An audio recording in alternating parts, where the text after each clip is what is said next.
À un mois de la trade deadline, les dominos commencent déjà à tomber. Le premier sur la liste, Trae Young, 27 ans, vient d'être échangé par les Atlanta Hawks aux Washington Wizards. Le meneur n'avait pas connu une autre franchise qu'Atlanta jusqu'à présent. Voici le trade en question, Trae Young contre CJ McCollum et Corey Kispert. Aucun pick de draft dans la transaction.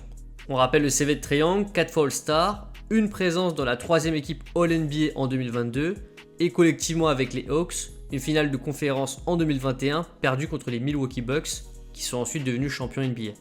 Mis à part 2021, il n'y a pas vraiment de grandes aventures à retenir de la part des Hawks.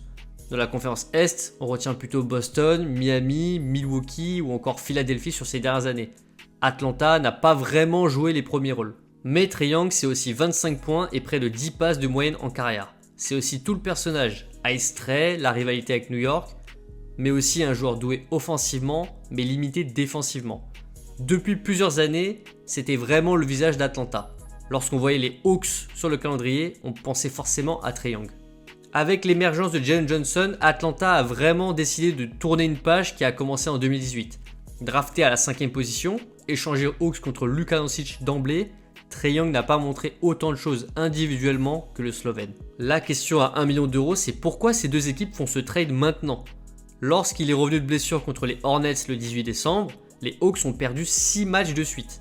C'est simple, avec lui le bilan est de 2 victoires, 8 défaites. Sans lui, c'est 16 victoires, 13 défaites.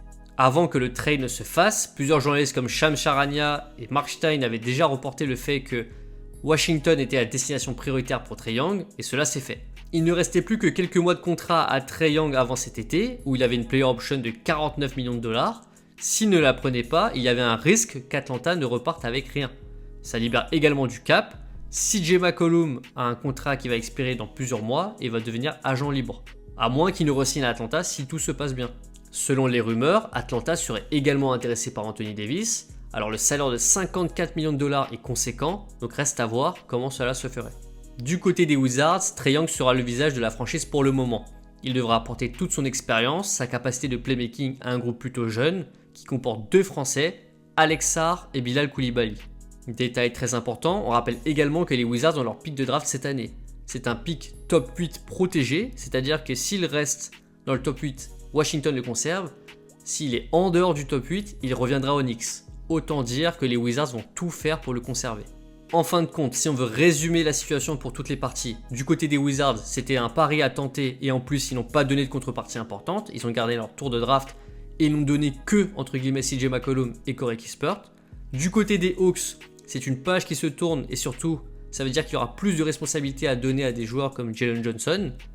Et pour Trae Young, on va voir s'il va réussir à trouver un nouveau niveau à son jeu et s'il va élever cette équipe de Washington. En tout cas, on va suivre ça de très près et ce qui est sûr, c'est que la trade deadline s'annonce alléchante.